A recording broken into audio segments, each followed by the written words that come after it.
legal pages too. 2 pages. Like 2 pages of topics. You guys spell right? That's but the facts. Probably not, but I know what I'm saying. So I can try my best to translate. Just get it, bro. Get it, bro. Get it, bro.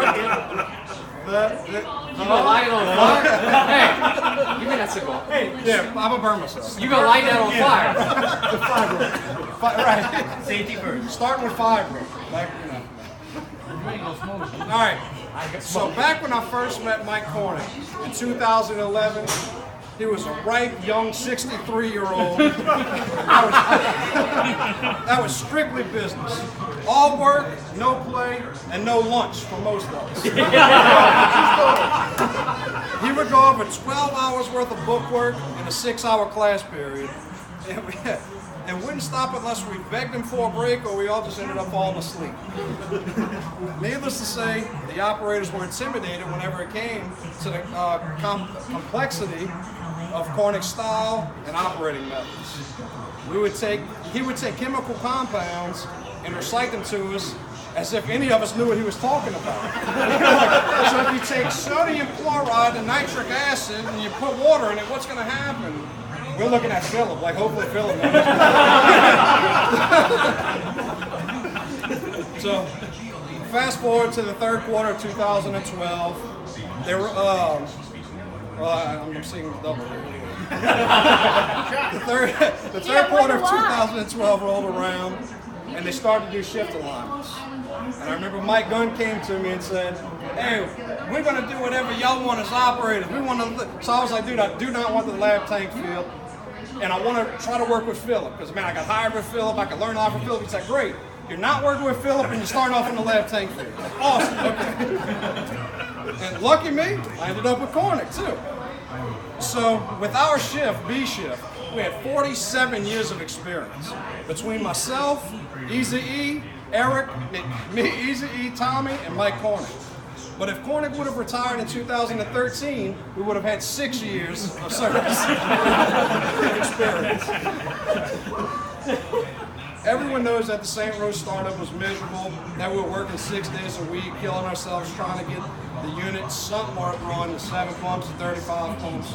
Gary, why do we only let them work 6? I think they need to work. They kind of work all the time. I remember finally getting on shift thinking, wow, we get 2 days off in a row, that's great. But whenever we came back to work, Kornick would get our minds right. Kornick would be making relief with some operators, and while making relief, he's making a list of tasks to do in the unit. I remember Juju worked overtime one day in the lab tank field, and I'm in the unit. It was about 4:15, and I might have had 30 things to do. He's like, Kornick, you got to give this guy a break, man. He's not in the best shape. I mean, you got to help him out. So we would chase the scrubber temperature like crazy until Kornick realized that we were making guerrilla moves. We needed finesse moves. So Kornick coined the phrase, lean on.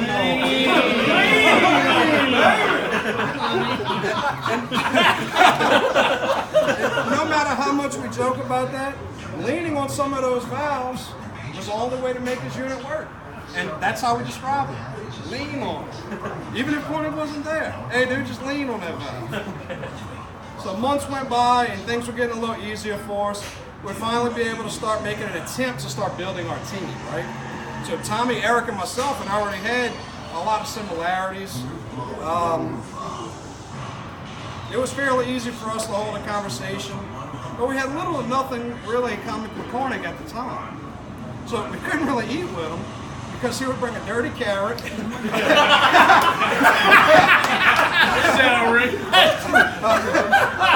half-eaten stick of celery. Excuse me, I always wondered what you guys thought. Because I didn't fix that. And an avocado.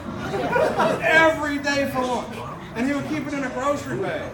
He would take a bite and kind of just throw it on the bag on the counter. So, and he wouldn't sit down to eat. He would just take a little bite every few hours and throw it back on his little bag. How can we possibly get cool with this guy? It's crazy, right? So after several attempts of sparking conversations with Mike, we said, man, forget it. Tommy and I especially were like, dude, we're just going to be us and it is what it is. You're going to either like it or not. So we just started to act like ourselves. we would rap to Mike. Not only would we rap to him, we would ask him to recite rap lyrics to other operators. we would ask Mike awkward scenario questions and beg him for an answer. And just simply treat him like one of us. When Mike realized that it was better just to play along with us and quit ignoring us, so that's when the legend of Mike Kornick began. Many people say that Tommy and I corrupted Mike Kornick, but I think he would say otherwise. We started calling Mike Kornick the most interesting man in the world and giving him facts, just like the Dos Equis guy. And I happen to have a few of those facts right now. So just a few, just in case y'all didn't know. Mike Kornick was once bitten by a snake, and after 3 days of agonizing pain, the snake finally died. Mike Kornick actually built the hospital he was born in.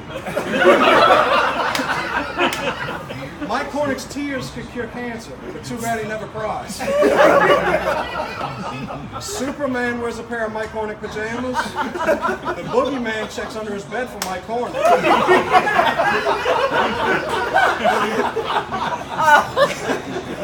Legend has it that Mike Kornick actually died 10 years ago, but the Grim Reaper's too scared to tell him. Mike Kornick can speak Braille, and he can hear sign language. I'm going to skip the next one.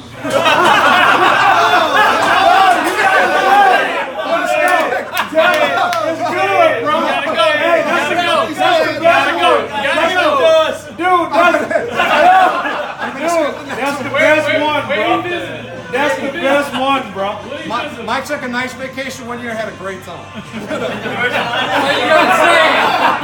say it. You gotta say it. Dude, that's the best one. Okay.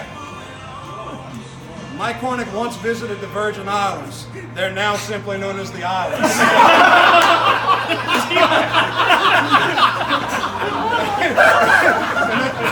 The last one, when Alexander Graham Bell invented the telephone, he had 3 missed calls from Mike Kornick. Let's see where I was. Okay. At first he thought they were stupid, but then the other ships heard them and they started chiming in. I would get text messages all hours of the night from CD. Hey, this is the new Mike Kornick quote. Okay, cool. But we started incorporating a lot. We created a B-shift handshake. Not the common one y'all see now. You want to show them? Show him, Gone. Show him, Gone.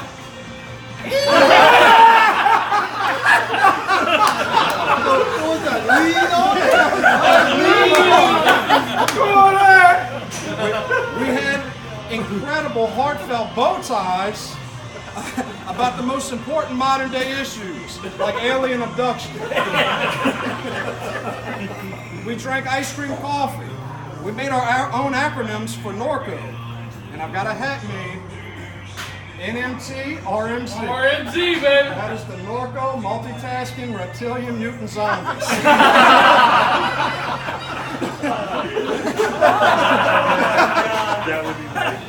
He helped us differentiate the 2 Peters. We had Ragusa. The fat.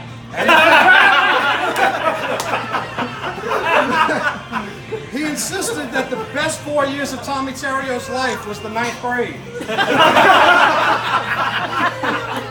And he told us the one really good thing about Mike Gunn.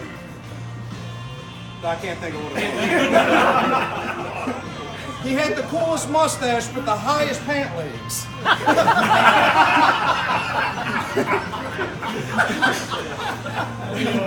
He helped us understand the level of importance of a rat bastard versus other nicknames in front of our brand new manager. One night, he had Eric so ticked off about having to make so many moves that Easy moved a smart card from the BRM computer and went to the day out computer. So at 2 a.m., Kornick's like, hey, Eric, I need you. Eric cuts him off. No, I'm done. Done.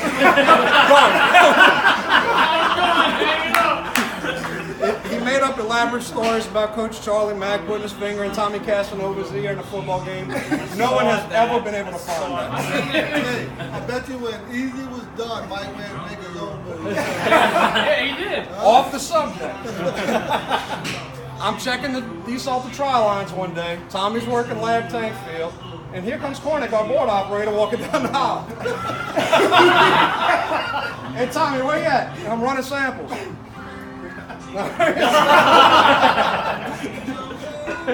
In his defense, that's how they used to operate. Several years passed, and Kornick and I became pretty close.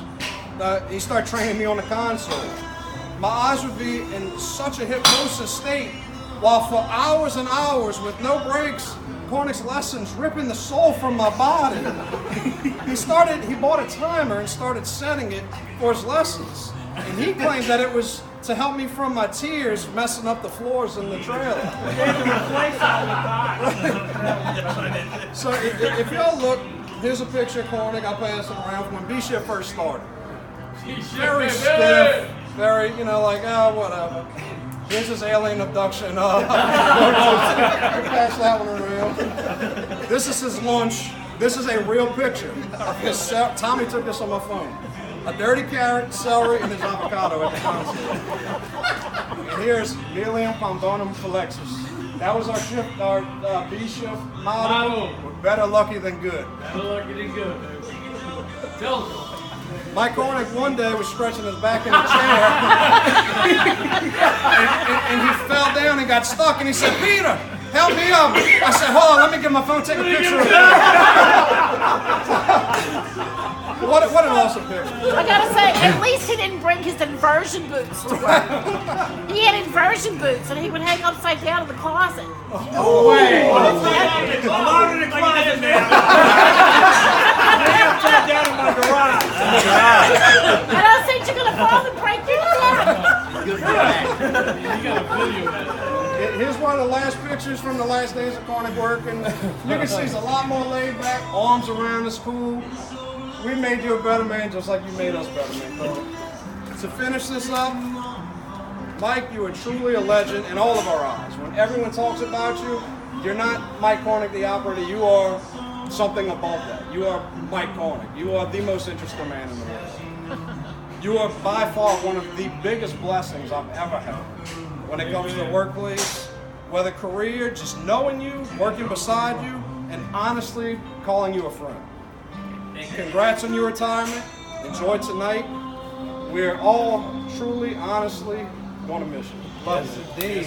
Thank you, Mike.